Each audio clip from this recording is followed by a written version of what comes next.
Hi, welcome to Batillipes Workshop. My name is Jim Gary. So this video describes an essential tool I use in my workshop every single day. In making YouTube videos, I found that my home network had serious flaws. And yes, I consider a network a power tool. So I would film in my shop or outside under my motorhome, but then would have to take the cameras to my main computer inside the house since my network wouldn't allow my shop laptop to share files with my home computer, even though they're theoretically on the same network. And just to give you some background, in the late 1980s and early 1990s, I built a number of local area networks as part of my job, but that experience is pretty much obsolete since Novell NetWare and MS-DOS are largely a thing of the past. But you know, the main thing with this kind of work is to avoid being intimidated. So my journey over about a week is shown in this video.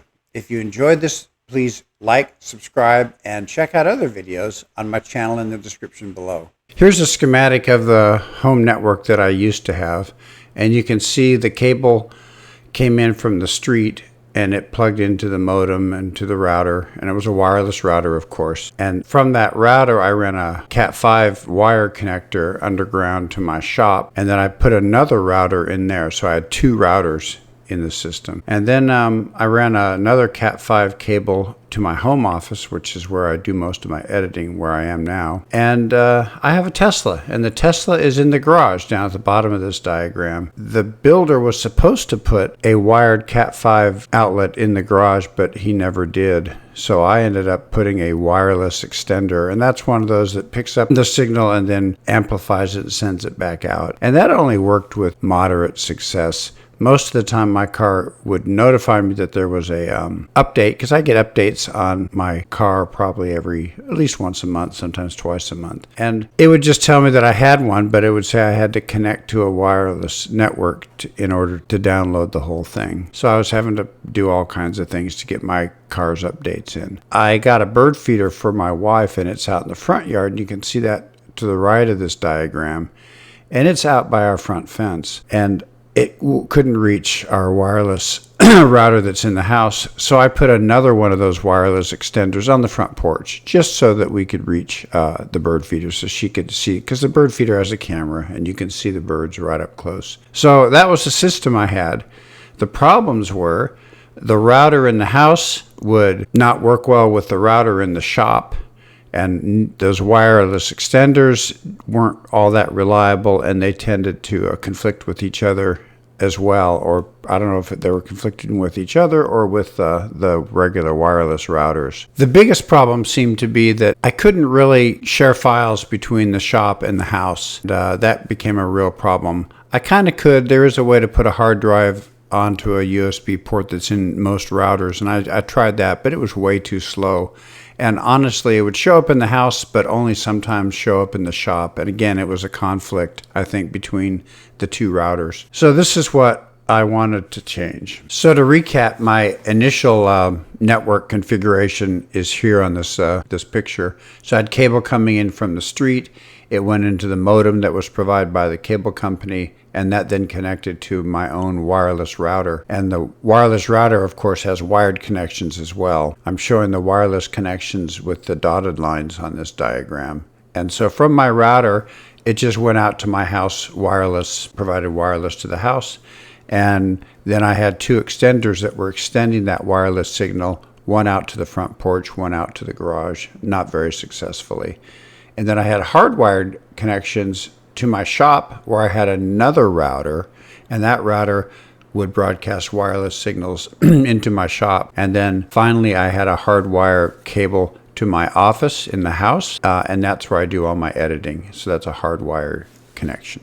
I spoke to a friend of mine who does IT for a school district somewhere up in upstate New York. He suggested I put in an internet switch, and I'd never really understood what an internet switch does, but basically it routes traffic on your local area network, and it knows where stuff is going, so it'll just send stuff within your local area network just to the local area network, and it only sends stuff out when it knows it needs to go outside to the broader internet. He also suggested I ditch the second router. He said that second router isn't a good idea. And he also suggested I ditch the wireless extenders and instead put in hardwired access points. And he said if I had the hardwired access points, only a single router and the switch, everything would work better. So I'm going to go over the schematic about how I did it, and then we'll move on to some actual video of the installation afterwards. So here's the new configuration. As before, the internet cable comes from the street. It goes into the modem that's provided by the internet company, and then it goes to my router, hardwired, of course. And from the router, wireless signal goes out to the house, but notice there's no wireless extenders anymore. And the main difference here is the router then connects hardwired to an internet switch.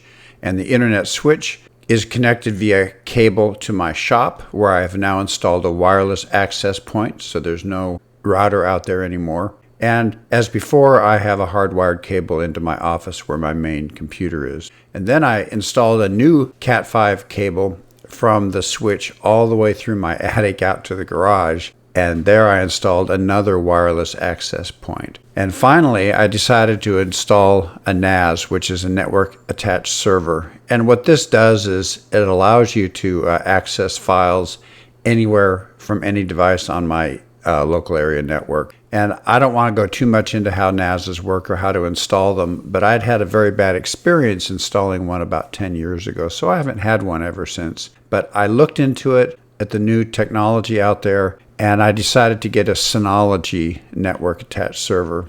It seems to be the most common brand, and I configured it with 2 SSD drives. They're 4 terabytes each, and it's in a RAID 1 configuration, and that means anything that's saved to the NAS gets mirrored on the 2 drives. So if you lose one drive, you've still got the backup drive, and it can be mapped to pretty much any device in my house, and I'll show you that in a few minutes. But anyway, this system has been great. It's been much faster than the old system. The conflicts I was having before are no longer there. So in my experience, this has been a terrific result.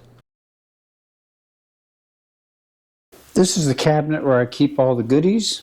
This has to do with the television. It's the base unit. We have a Samsung frame TV. Down here I've got, which I've had for a long time, uninterruptible power supply for the modem and the router. And here's the modem here. That's this thing. And then here's the NAS. It's not very big, but it can hold 4 drives, and I'm only using 2 of them right now, so I've got plenty of room to expand. And then up here I've got the router. What happens is things come in to the modem. They go to the router here, and from the router a wire goes to the switch, which is here. So this is that switch, and I've got almost all the ports full. I didn't think I'd need that many, but I got the bigger one just in case. So these are all the cables going to various things, you know, the access points, the big computer in my study, out to the shop, and also out to the garage. So that's where all those are going. So it's kind of nice and compact. I kind of designed the house. We built this house about 4 years ago, and I designed this cabinet with all this stuff in mind. I wanted plenty of room. And this NAS, because it's solid state drives, is super quiet. I never have heard a sound from it.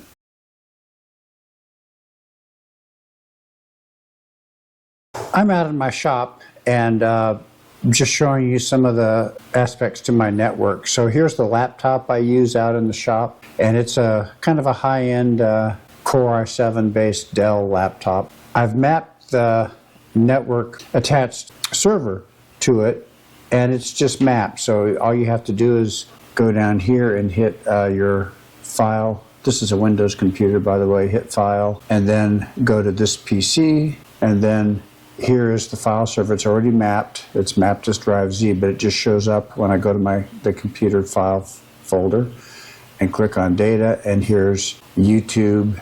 Here's YouTube various things. Here's YouTube motorhome videos. So see, I have access to everything. This NAS is in the house attached to the network switch. I'll just show you a video real quick. So here it is. Takes a little bit, and there it is. So there's a little bit of video, so I can close that. So that's about how the NAS works. It's pretty quick. I mean, these are big files, so I'm pretty happy about that. So now let's go over to where I have the wireless access point. This is the wireless access point I'm using. It's a TP-Link thing, and it can be a wireless extender, but you can switch it into wireless access point mode.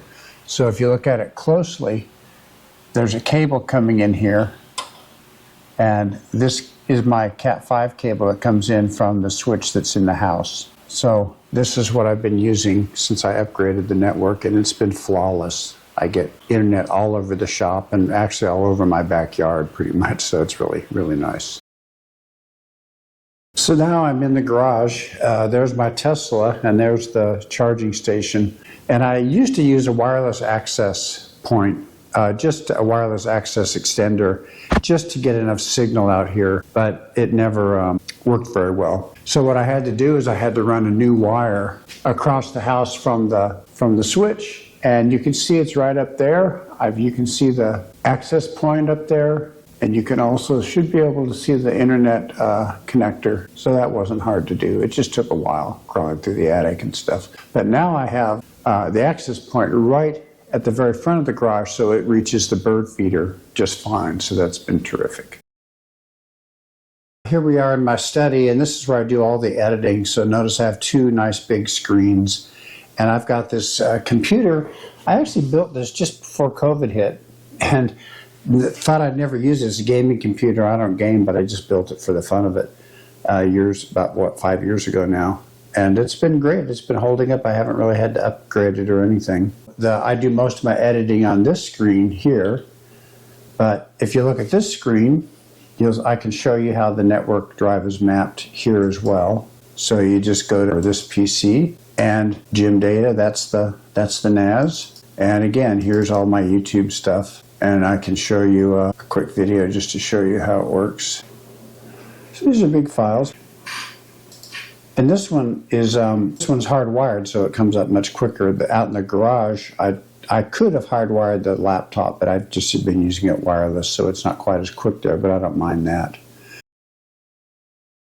Just for day-to-day use, when I'm just watching videos or just browsing on the internet or just goofing off, I tend to use a much cheaper laptop, because that Dell out in the shop, it cost about $1,800. So I bought a Chromebook Plus a while back, about a year and a half ago, and it's great. When I walk around, I typically carry a computer like this when I'm going from room to room, and that puts a lot of pressure on the motherboard inside. And if you do that for more than 2 or 3 years, you'll often get a crack in the motherboard, and then your computer's trash. And so this thing only cost about $300. It's actually made by Hewlett Packard, but because it has Chrome Plus on it, it's just not that expensive. So this is what I use. And it took me a while to figure out how to map it. Basically, on Chrome, I'll zoom in, you go to this little round button here, click on it. That's the launcher, and then you go to Files up here, and then go down. Home is what I've mapped the drive to, the NAS to. So here's Home. And again, Jim Data right here, that's my NAS, and I can go to my YouTube files on the NAS, and I'll go in and just run a quick video for you. So it comes up pretty quick. And this is wirelessly hooked up. Steering control. There it is. I'll stop it. So anyway, it works really well on Chromebooks. It just took me a while to figure out how to map it to a Chromebook, because that's a different operating system that I'm used to, because normally I just use this to do emails and browse and maybe Facebook, and that's about it. And finally, here's my Android phone, and I've got it mapped there as well. So I click on My Files, which is right here, and then I go down here to Network Storage, and then Keen is what I've called this NAS on the phone here. And then under Home, I come in, and here are Files. So we can go into YouTube, and let's just see how quickly this can pull up a video. Should be a lot slower. It's just a phone, but it'll eventually come up.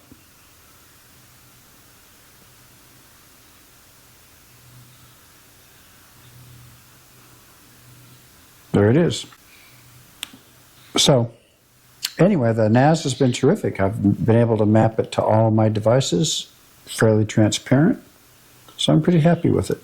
Well, that about wraps up this video. I did find that network technology has vastly improved and is much easier than it used to be. So don't be afraid to upgrade your home network if you need to. There's plenty of other YouTube videos out there to help you in the process.